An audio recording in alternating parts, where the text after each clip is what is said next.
ډېرو محترمو مسلمانانو، نن د 5 اسم اعظم وظیفه ده.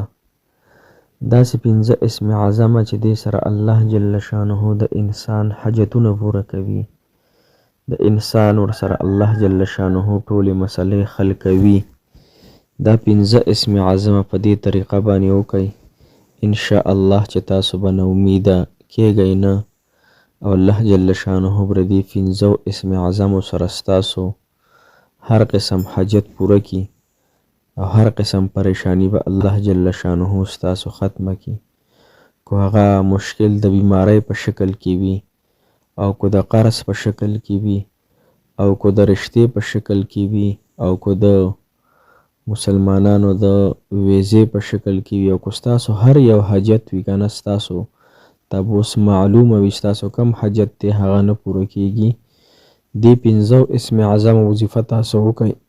اسانه وظیفه ده، اسان الفاظ دي. ان شاء الله د 10 منټو وظیفه را ستاسو به ټول حاجتونه الله جل شانه پوره کړي. که اوس موږ چېرې وظیفې نه کوو او د الله جل شانه نه نا امیدي اختیار کو چې به زما وظیفې نه قبلیږي، زما حاجت نه پوره کیږي، نو مسلمانانو بیا زما او ستاسو د الله تعالی په ذات باندې یقین نشته دی، په وظایفو باندې یقین نشته چې وظیفو سره الله جل شانه د انسان دعاګانې قبلوي، حاجتونه پوره کوي. لہذا موږ به نا امیدي نه کوو چې یاره نه قبلیږي، موږ به وایو ان شاء الله چې الله به قبلوي. خیر دی کو لږ لیټ قبول شي، دې کې به د الله جل شانه حکمت وي، دې کې به زما دپاره خیر وي، دې کې به زما دپاره د شر نه هغه بندېدل وي. لہذا وظایف ټول الله تعالی قبلوي، لیکن الله جل شانه د انسان مصلحت ته ګوري چې دې وخت کې دا کار د دپاره ضروري دی او که ضروري نه دی. نو مسلمانانو دا د 5 اسم اعظم وظیفه دا خامخا تاسو د خپلو حاجاتو دپاره وکئ. السلام علیکم ورحمت الله وبرکاته. ډېر محترم مسلمانانو په دین مینو، الله جل شانه هم خوشحاله او باد ساته. الله تعالی د ستاسو تمام حاجتونه او ضروريات پوره کړي، او ستاسو د الله تعالی تمام پریشانی الله جل شانه ختم کړي. مسلمانانو اسم اعظم یو داسې وظیفې ته ویلی کېږي چې دې سره دې کې د الله جل شانه نومونه شامل وي، او الله جل شانه ته خپل نومونه ډېر زیات محبوب دي.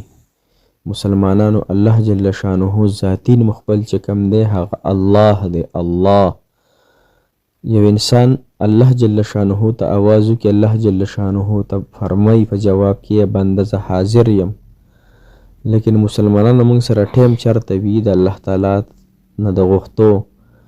که موږ دعا غواړو نو موږ سوچونو فکرونو کې غواړو، که موږ وظیفه کوم نو خبرو سره یې کوو، غیبتونو سره یې کوو، یا په داسې وخت او طریقې سره یې کوو چې یا زموږ هغه وخت او طریقه مناسب نه وي.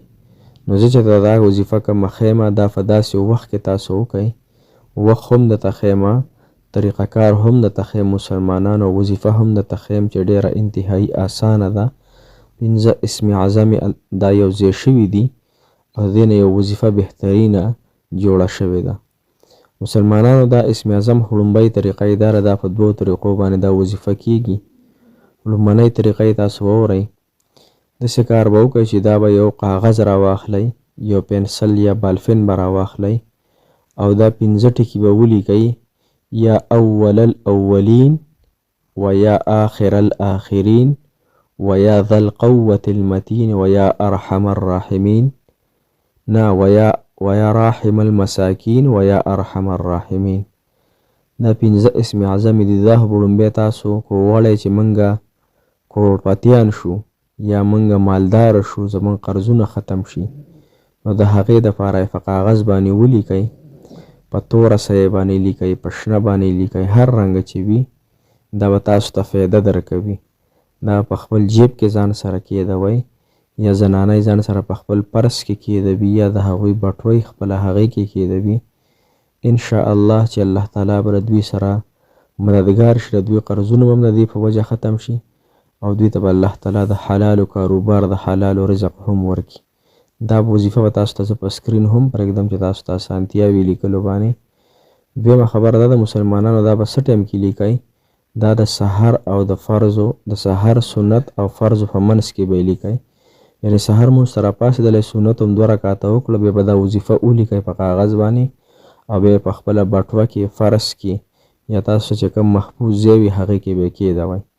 دویمه طریقه یې دا د مسلمانانو د دې وظیفې به تاسو ورد کوئ یعنی دا به لولئ. د هغې طریقه دا ده محترمو چې تاسو به د ماسخوتن د مانځه نه پس 2 رکعاته صلات حاجت مونځ وکئ. صلات حاجت نیت په تاسو له درځیم چې 2 رکعاته صلات حاجت مونځ کوم په دې حاضر وحه سورې تعالی را محمد کعبی شریف ولکم الله اکبر. لومبي رکعت کې دی 11 پیرې قل هو الله احد سورت وي.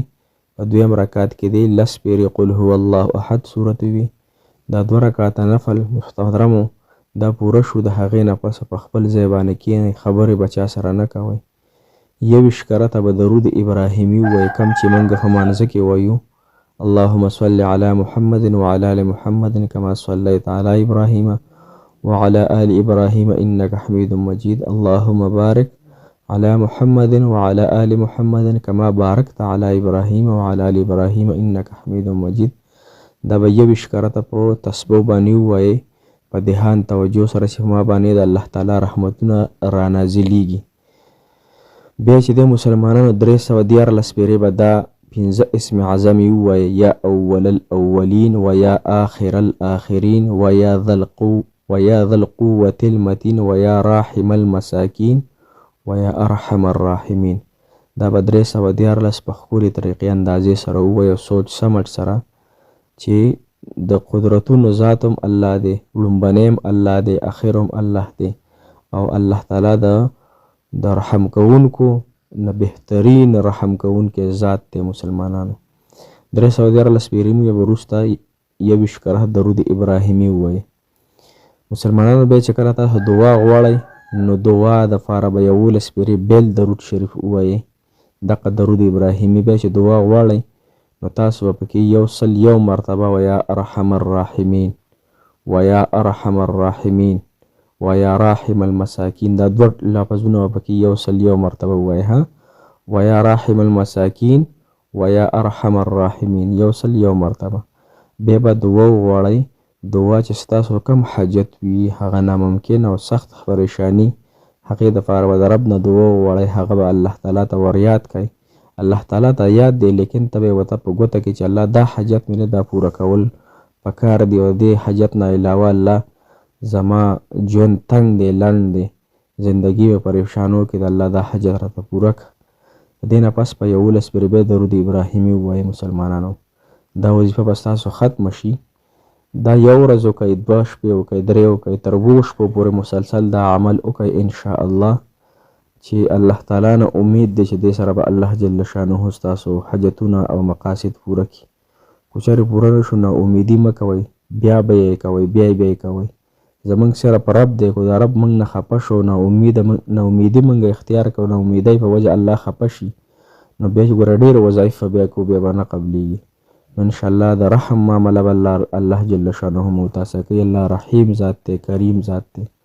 الله جل شانه دې ستاسو تمام حاجتونه پوره کړي او تمام مسافرو له الله تعالی اوږده زندگی د عافیت ورکړي. که هغه زنانه مسافر دي او که نارینه مسافر دي او هر وطن کې ژوند کوي الله تعالی دې په خیر او عافیت څخه خپلو کورونو ته خپل اهل و عیال ته راولي.